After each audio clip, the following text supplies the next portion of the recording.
Are you thinking about moving to Suffolk, Virginia? Or maybe you're curious if buying a home in 2025 is actually doable or practically impossible? Well, buckle up, because I'm about to share the real scoop on home prices, hidden costs, and everything else you need to know before making that big decision. Trust me, you'll want to watch this until the end. Let's get after it.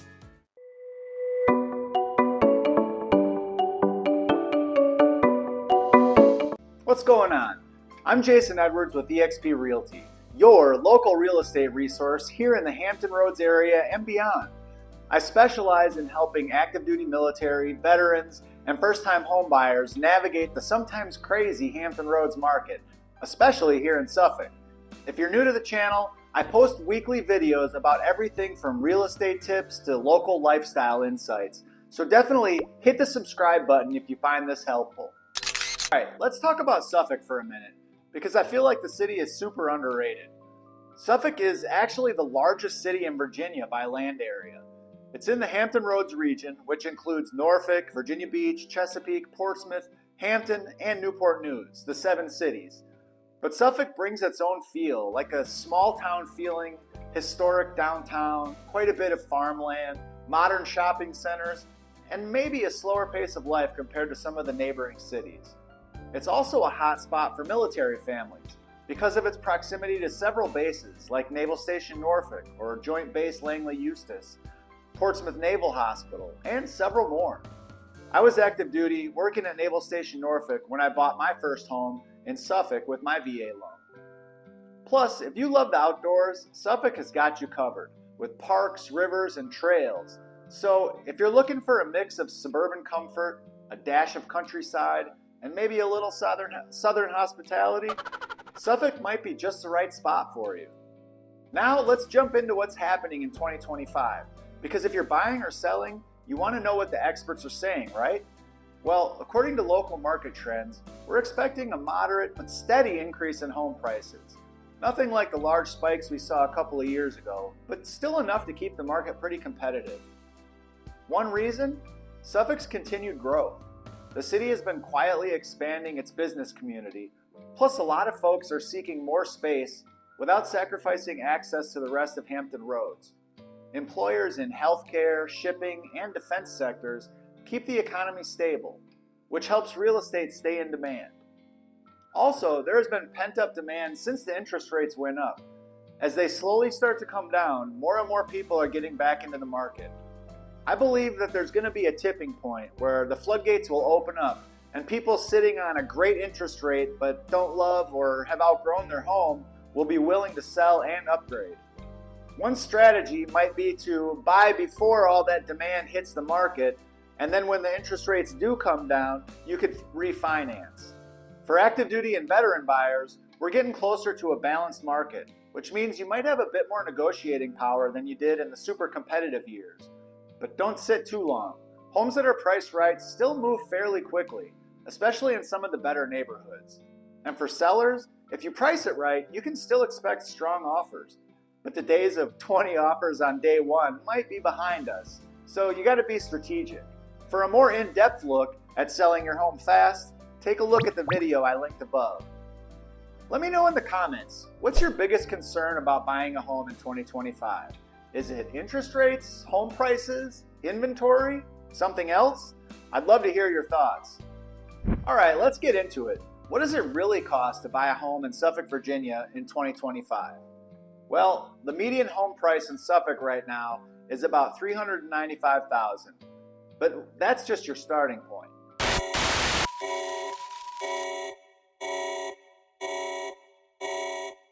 We'll also want to consider the property tax rate, currently sitting at $1.07 per $100 of assessed value. So for a $395,000 home, your annual property taxes would be in the ballpark of between $4,200 and $4,300 a year. That's not chump change, but it's slightly lower than some of the neighboring cities. If you move to Portsmouth or Norfolk, you're paying the highest real property tax rate in Hampton Roads. In Portsmouth, it's $1.30 per $100 of the assessed value, and in Norfolk, it's $1.25 per $100. Then there's homeowners insurance. That can vary, but plan for somewhere between about $1,000 and $3,000 a year, depending on coverage and the value of your home. Closing costs, you got typical settlement fees, title work, etc. You're looking at roughly 2% to 4% of the purchase price, give or take. If you're using a VA loan, remember the VA has its own appraisal requirements, but you'll skip the down payment, which is huge for a lot of military buyers. I know it was for me.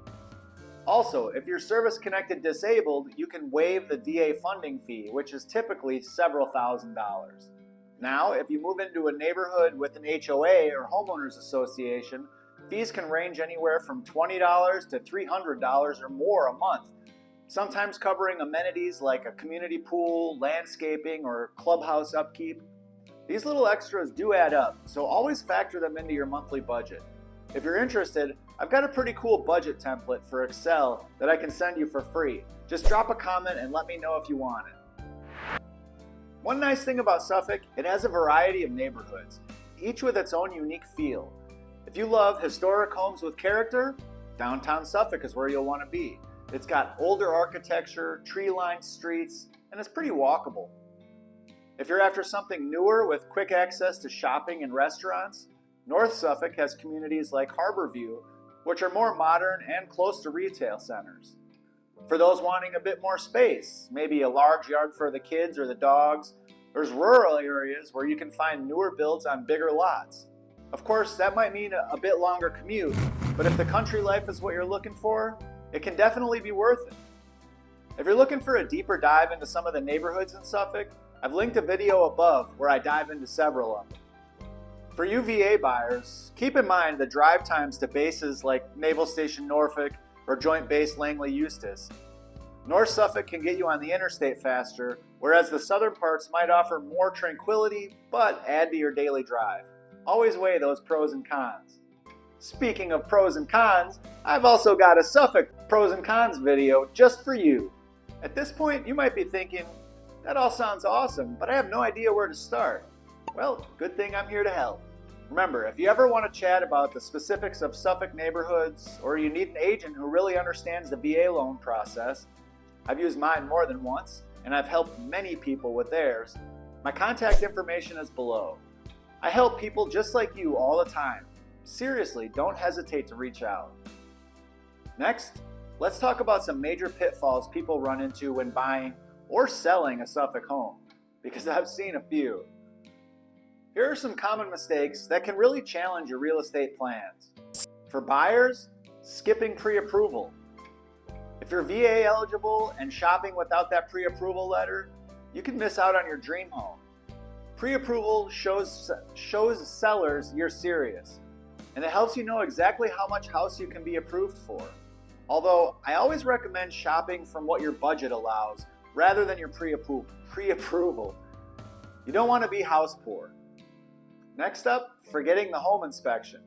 Even with a VA appraisal, you still want a thorough home inspection.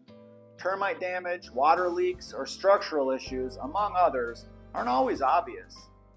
For sellers, a big mistake is overpricing your home.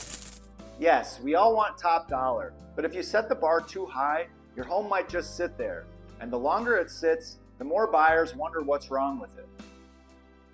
And then you end up chasing the market down and end up getting less than you would have gotten if you would have just priced it right in the first place. Another thing, skipping simple upgrades or repairs. Sometimes a coat of paint or fresh landscaping can be the difference between multiple offers and no offers. Avoid these mistakes and you'll save yourself a lot of stress and probably some money. Speaking of selling, if you're already in Suffolk and thinking about capitalizing on your home's equity, 2025 could still be a great time. Just maybe not as wild as the past couple of years. Woo-hoo! A more balanced market means sellers might have to negotiate a bit more. Buyers are going to be pickier, and they'll expect homes to be well maintained.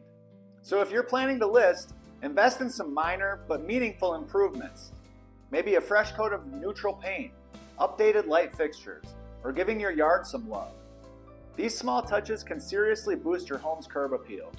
Also, be ready for potential buyer contingencies like home sale contingencies or thorough due diligence periods. The good news is, if you price fairly, you can still see competitive offers, just maybe not 15 offers on the first day. Alright, let's circle back to buying, because for every home seller, there's a buyer who needs a roadmap. Here's a quick breakdown of a fairly complex process. First, partner with an agent. Your agent will help you narrow down neighborhoods, schedule showings, and handle negotiations. Check your finances, pull your credit report, estimate your budget, and get that loan pre-approval with a knowledgeable, preferably local lender. During house hunting, keep an open mind. Suffolk has diverse options: historic charm, new builds, rural properties. Next, making an offer. If it's a competitive market, be prepared to write a strong offer fairly quickly. But also remember, you can negotiate repairs or even closing costs depending on the market. After you get your offer accepted, we move on to inspections and appraisals. Don't skip the home inspection. This is crucial for uncovering issues. And if you're VA, your lender's appraisal will have specific requirements. After moving through all of that, we move on to closing. Typically, it's a 30 to 45 day window from the time you get your offer accepted, give or take. You'll sign a lot of paperwork, finalize your loan, and then you get those keys. Have you ever bought a home with a VA loan, or are you planning to? Tell me in the comments below if you have any tips or questions. If you found this information helpful, please give it a like and subscribe to my channel. I post new videos every single week about living in Hampton Roads, from real estate insider information to fun local hotspots. And of course, if you need a dedicated, professional agent to guide you through this market, all my contact details are right below. Call, text, or email me anytime. I'll talk to you soon.